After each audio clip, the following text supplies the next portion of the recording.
that was kind of gross. Oh, I'm chewing gum. Hang on. Hi, my name is Russ, and you're looking at oh my gosh, I already screwed it up. Hi, my name is Russ. You've seen me in 3 stupid videos where I did stupid things because I was afraid of them or didn't like them, and I did it. That's great. Congratulations, I'm glad you're here. Today, we're gonna talk about something that frustrates me, and that's right, guys. This is an actual Russ rant. That's right. Whew. You know what drives me crazy? Is people who don't know how to talk to other people. And it's not because I hate you, okay? Don't misunderstand me. I'm not hateful, I'm not a jerk face, okay? What makes me angry is that no one stopped you or me and set us aside and said, hey friend, did you know that when you talk to people, you have quirks? You have like this obnoxious thing you do. You never let people speak. You are a very opinionated person and you rub people the wrong way. There's no GPS for conversation these days. So this something has been eating at me, and I figured, you know what I'm gonna do? I'm gonna actually make a video about it. And all I'm saying is that this is something that I've noticed often, okay? There are some people that just need that little pat on the back. They just need that little, hey, come here, shh, come here. You're really bad at talking to people. Does that make me a bad person? Because let's face it, how do we learn how to talk to other people? How are you learning what an actual conversation is? Well, no one's doing lessons on this. There's no actual step-by-step 101, 201, 301 course study. Well, actually there is. we don't want to pay for those. And so you kind of learn how to deal with people as you're being dealt with, maybe, right? So who are the main people that are going to show you how to have a conversation? Your schoolmates, your parents, your siblings. And I mean, I hate to break it to you, not everyone is good at communicating. Let's say you're sitting in a public area, maybe a bus stop, or you're waiting in line somewhere, like a movie theater or something, I don't know. And you make eye contact with a stranger, okay? Sure enough, it's that awkward exchange of looks. You look, and then you look away, they look, you look away, and you're suddenly like, oh no matter what happens, they're gonna try to start talking to me. Now, if you're lucky, you'll come away from one of those conversations being like, okay, it wasn't too bad, right? You made a little bit of chit chat. Maybe you talked about the weather or how you're excited about, watching this new movie, or, you like their shoes, okay? Other people can't do that. They don't know what to say or how to say it or even what is said.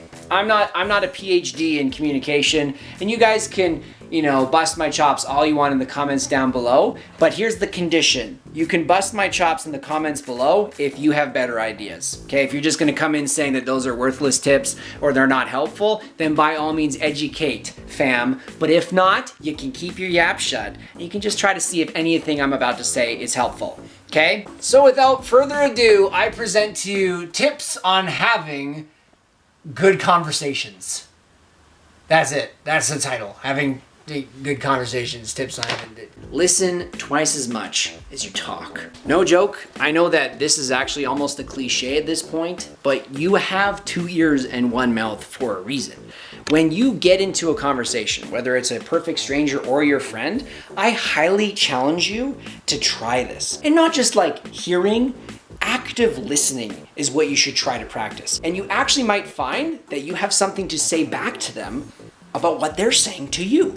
It's this culture that you build where you are thinking of the other person first. Some good conversations are ones where you just get out of a conversation unscathed, honestly, where it wasn't too awkward, it didn't take too much time, you had a pleasant exchange, and then you said farewell. To many people, that's a win. Think of it this way. If you're really like, oh no, but what do I say? Will I have anything interesting to say? Most of the time, if you just choose to listen twice as much as talking, you actually won't have to say much. You actually can just keep asking them questions. And some people, listen, shh, listen. I call it a lead-in to a conversation. They'll actually give you a hint about something that they would like to talk about, and they don't even realize they're doing it. Well, what if, you're saying, hey man, how you doing? Good, how are you? Good, man. How's the day? All good. A bit tired, but, I can't complain.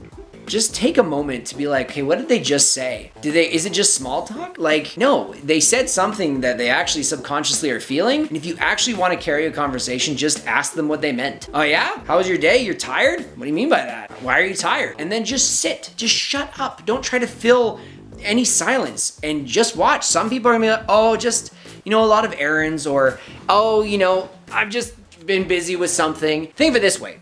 you're playing volleyball in a conversation. And so every time you throw the ball over, their job is to try to throw it back to you, right? And oftentimes those awkward exchanges are when it's really short. It's almost like a volleyball match turns into a ping pong match. What you want is you want a thought out volley where they actually take their time to explain what they mean to bring the ball back in your court. Because if you have social anxiety or if you really don't like conversations, you know, it can be a lot of work to even try to conjure up something meaningful in a discussion. You can even be with a circle of friends and you don't want to talk all the time. So what do? You hack the system and you listen twice as much as talk, and you're gonna be amazed. Wait for the pauses. Wait for an actual nice opening before you start to yapper off about what you want to talk about. Give them that opportunity to talk. You've asked your questions, you're listening twice as much, but maybe they say something that you actually can touch upon. Wait for them to take a breath and then say, hey, about what you said there, I totally agree, or I don't agree, or Preach it, sister! I don't know, say whatever you want. But you can have something to say, so say your piece. Try to keep it short. Try your best. Just for the sake of practicing in a conversation, say what you want to say, and then again, let silence or a question do the work for you. Don't be afraid to throw the ball back at them. Don't interrupt people.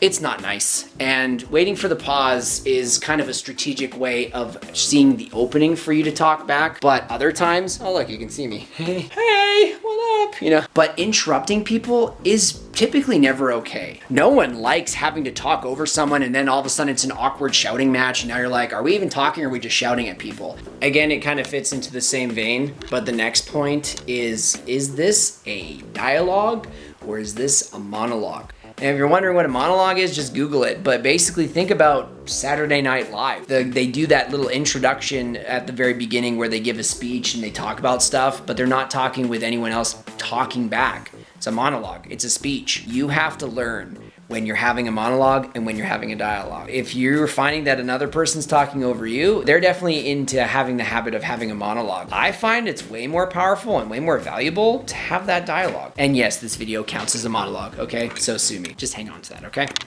Look for the positives in people. Look for ways to throw out a compliment. And I want to be careful with this because I don't want you to try to, I don't know what's the right word, right? Someone that's just always trying to get ahead. They want people to like them. They're not real. They're superficial, right? They're shallow, right? It's the typical Regina from Mean Girls. Don't be that person. Instead, be the opposite. Be super authentic and look for ways to tell people that something they're interested in or something they said was good. The world, unfortunately, doesn't have enough positivity at times. And you can either be for it or against it. My dad often says, you're either a part of the solution or you're a part of the problem. You get to pick. It would be nice if people more and more often tried to actually find ways to make people happy. Like, no joke, if you're actually feeling really crummy and crappy, actually try to be nice to people. Be nice to what they're saying about sports. Hey, I'm not really into baseball, but it definitely sounds like you got a huge passion for the Blue Jays. And again, you could be silent. Maybe you don't want to talk and you just throw out that volleyball volley and then let them rant around for a little bit about the Blue Jays. But they are so stoked that you paid them that little compliment that they know their stuff about their favorite team. I'm serious, you guys. I'm serious. It's like a life hack. If you actually pay attention to what people say and then you say nice things about them, about what they want to talk about, the world is yours. People will trust you. People will want to be around you. Or let's say, unfortunately, you don't want people to be around you, but at least you want people to like you or even just respect you. You can build something called relational equity. And this stuff is like currency. This is what gets people to help you on a Saturday afternoon or a Saturday morning to help you move. No one wants to do that, but they'll do it for you because they know you got their back. They know you're a good person. I'm serious, you guys. If you're finding that more and more people are calling you an a-hole or that they just don't want to be around you that much, It's probably because you're really focused on yourself. So that's my video. Super duper rando, I know, and I'm sorry that I walk around so much. I'm really trying to just stretch myself and just film stuff no matter how kind of low production it is. And I just decided that if I'm actually gonna be something like passionate about something, I'm going to talk about it. And so if you found this video was helpful, please put a comment in below. You know, if you want to support the channel, think about subscribing, setting off that notification bell. You can email me at russrantsreal@gmail.com and just be like, hey man, really appreciate this. I'd love to know more. I'd love to know less. You can tell me that too and be like, dude, I want to know about a different topic. Or maybe you're just passing through and you're just, you know, happy to hear a few tips and the rest of it you didn't agree with. That's totally okay. But just wanted to thank you very much for watching, and I hope to see you in another video coming up soon where maybe you'll find something else is helpful or funny, I don't know. And if you want to, I stream every Wednesday, 9 to 11 p.m. Mountain Standard Time in Calgary, Alberta. You can go to www.twitch.tv/russrants, and if you want to click that follow button in there to support, and even if you want to support the stream financially, where all proceeds go to upgrading the stream and the experience for you, you can also consider about I don't know, being a subscriber. So I hope you guys have a great day, and yeah, thanks for listening to my very, very nice but informative rant. Take care. Bye.